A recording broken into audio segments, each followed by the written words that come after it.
देखो, एक aesthetic body बनाना हर लड़के का सपना होता है, लेकिन क्या हर कोई बना पाता है? शायद नहीं, लेकिन हो सकता है इस वीडियो को देखने के बाद तुम भी बना लो। चलो सबसे पहले ये समझते हैं कि एक एस्थेटिक फिजिक कहते किसको है। रोनाल्डो जैसी स्लिम बॉडी को, साकेत गोखले जैसी मस्कुलर बॉडी को, या फिर डेविड लेट जैसी परफेक्ट बैलेंस बॉडी को? तो मेरे हिसाब से एक एस्थेटिक फिजिक का मतलब है एक ऐसी बॉडी जो बैलेंस्ड हो, जिसमें तुम्हारे फोर आर्म्स डिफाइंड हो, वेंस विजिबल हो, बॉडी एक वी शेप में दिखे, बॉडी पे ठीक ठाक मसल्स हो, एब्स विजिबल हो, और जब तुम टी शर्ट पहनो तो एक स्मार्ट और स्ट्रॉन्ग मैन दिखो। तो कुछ इस तरह की फिजिक को हम इस वीडियो में एक एस्थेटिक फिजिक मान रहे हैं, क्योंकि इस टाइप की बॉडी ना सिर्फ अचीवेबल है बल्कि इसे मेंटेन करना भी रिलेटिवली इजी है। देखो, हम लड़कों में कुछ ऐसे स्पेसिफिक बॉडी फीचर्स होते हैं जिन्हें अगर थोड़ा इंप्रूव कर लिया जाए तो हम इंस्टेंटली ज्यादा मेस्कुलिन। उन चीजों में एक बहुत इंपॉर्टेंट फैक्टर है हमारी नेक। हाँ जी, गर्दन। नेक की साइज और प्रोमिनेंस हमारे ओवरऑल लुक को काफी हद तक चेंज कर सकती है। फिर से इन फोटोज को देखो, एक थिक और डिफाइंड नेक वाला आदमी हमेशा ज्यादा मेस्कुलिन और पावरफुल लगता है। तो चलिए, सबसे एक छोटा चेंज तुम्हारी पूरी फिजिक को ज्यादा एस्थेटिक बनाने में हेल्प करेगा।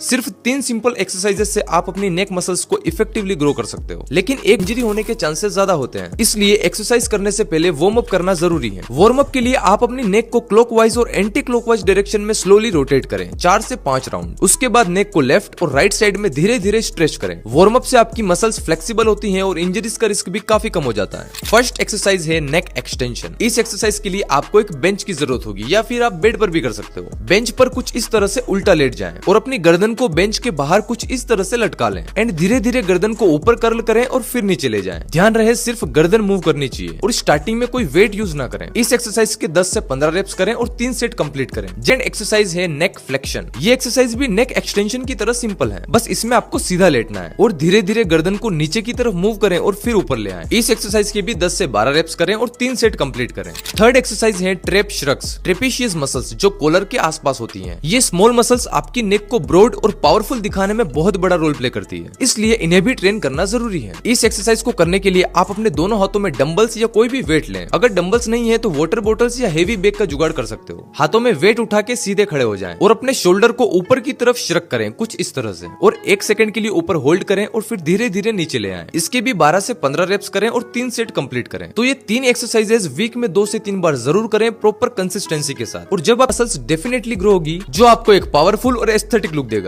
देखो, एक एस्थेटिक फिजिक में वाइड शोल्डर्स का बहुत इंपॉर्टेंट रोल होता है और ये एक वी टेपर फिजिक का फाउंडेशन होता है। वाइड शोल्डर्स एक मैस्कुलिन और अट्रैक्टिव बॉडी का साइन होता है। अगर आप एक सिंपल टी शर्ट भी पहने हैं तब भी आपकी पर्सनालिटी स्टैंड आउट करेगी। शोल्डर्स को ग्रो करने के लिए आपको इन 3 मसल ग्रुप को टारगेट करना होता है। इन तीनों मसल्स को इफेक्टिवली ग्रो करने के लिए आप ये 3 सिंपल एक्सरसाइजेस कर सकते हो। फर्स्ट है पाइक पुशअप्स। ये आपके फ्रंट डेल्ट को टारगेट करेगी। इस एक्सरसाइज को करने के लिए आपको पुशअप वाली पोजीशन में आना है, लेकिन अपने हिप्स को ऊपर की तरफ लिफ्ट करना है कुछ इस तरह से, एंड फिर धीरे धीरे अपने सर को नीचे ले जाएं और शोल्डर पर लोड डालते हुए ऊपर पुश करें। 10 से 15 रेप्स के साथ 3 सेट कंप्लीट करें। सेकंड है लेटरल रेसेस। इससे आपके साइड डेल्ट टारगेट होते हैं। इस एक्सरसाइज को करने के लिए अपने दोनों हाथों में वाटर बोटल्स, ईंट या फिर डंबल्स लें एंड अपने हाथों को कुछ इस तरह से धीरे धीरे ऊपर ले जाएं जब तक ये शोल्डर लेवल तक ना आ जाए, एंड फिर धीरे धीरे नीचे ले आएं। इसके भी 12 से 15 रेप्स के साथ 3 सेट कंप्लीट करें। थर्ड है रियर डेल्ट फ्लाई। इससे आपकी रियर डेल्ट मसल्स टारगेट होती है। इस एक्सरसाइज को करने के लिए अपनी अपर बॉडी को थोड़ा सा आगे की तरफ बेंड करें कुछ इस तरह से, और सेम वेट के साथ अपने हाथों को कुछ इस तरह से ऊपर उठाएं। माइंड और मसल का कनेक्शन बनाने की कोशिश करें एंड पूरे फोकस के साथ इस एक्सरसाइज को परफॉर्म करें, एंड 10 से 12 रेप्स के साथ 3 सेट कंप्लीट करें। आप हर वीक रेपिटेशंस या फिर वेट बढ़ाने की कोशिश करें। इससे पतले और वीक फोर आर्म्स आपको बहुत ही स्किनी और कमजोर दिखाते हैं। तो एक एस्थेटिक फिजिक के लिए आपको अपनी फोर आर्म्स मसल पर भी काम करना पड़ेगा। अगर आपको अपने फोर आर्म्स को इफेक्टिवली ग्रो करना है तो आप ही कुछ मेन हाईलाइटेड मसल्स को ग्रो करने की बात, लेकिन एक एस्थेटिक बॉडी बनाने के लिए आपको एक स्ट्रक्चर्ड और proper full body workout routine follow करना होगा। तो सबसे बेस्ट वर्कआउट स्प्लिट है पुश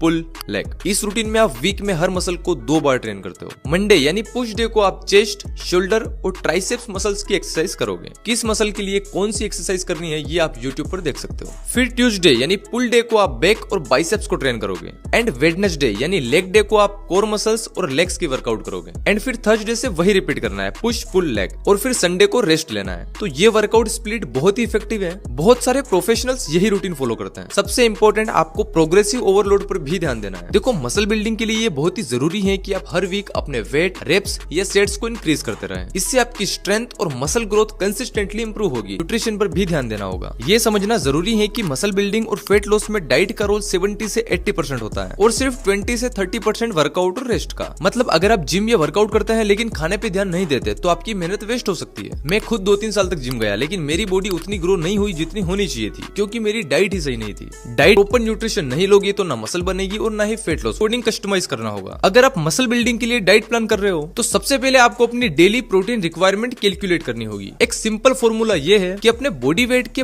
पर किलोग्राम के हिसाब से 1.6 से 2.2 ग्राम प्रोटीन लेना होगा। मतलब अगर आपका वेट 55 kg है तो आपको लगभग 90 ग्राम प्रोटीन डेली कंज्यूम करना होगा। प्रोटीन रिच फूड अपनी मील्स में इंक्लूड करें, जैसे ये सारे फूड्स। अगर फूड से आपकी प्रोटीन रिक्वायरमेंट पूरी नहीं होती है तो आप एज अ सप्लीमेंट एक अच्छे वे प्रोटीन का यूज कर सकते हो। कार्बोहाइड्रेट्स भी काफी इंपॉर्टेंट है, क्योंकि ये हमें एनर्जी देते हैं और वर्कआउट के लिए फ्यूल का काम करते हैं। आपको कॉम्प्लेक्स कार्ब्स को अपनी डाइट में ऐड करना है और रिफाइंड कार्ब्स जैसे मैदा और शुगरी फूड को अवॉइड करें, क्योंकि ये आपकी प्रोग्रेस को स्लो कर सकते हैं। अपनी डाइट में हेल्दी फैट्स ऐड करना भी जरूरी है। नट्स, सीड्स, एवोकाडो और ओलिव ऑयल को अपनी मील में जरूर ऐड करें। साथ ही ग्रीन वेजिटेबल्स को इग्नोर ना करें, क्योंकि ये फाइबर प्रोवाइड करते हैं जो हमारी गट हेल्थ के लिए जरूरी है। लंच और डिनर में एक प्लेट सैलेड जरूर खाएं। अगर आप इस तरह से अपनी मील को प्लान करते हो तो आप अपना फिटनेस गोल जल्दी अचीव कर लोगे। देखो, आपको ये समझना होगा कि इस टाइप की एस्थेटिक बॉडी सिर्फ 3 या 6 महीने में नहीं बनेगी। ये एक लॉन्ग टर्म प्रोसेस है जिसमें आपका माइंडसेट और डिसिप्लिन सबसे ज्यादा जरूरी है। आपकी इस फिटनेस जर्नी में अप एंड डाउन जरूर आएंगे। वो दिन भी आएगा जब आपको वर्कआउट करने का बिल्कुल भी मन नहीं करेगा, लेकिन उस दिन आपका स्ट्रॉन्ग माइंडसेट और डिसिप्लिन ही आपको पुश करेगा। तो यार, ये था आज का वीडियो। अपना फीडबैक कमेंट सेक्शन में जरूर शेयर करें कि आपको ये वीडियो कैसी लगी। तब तक के लिए मजे करो।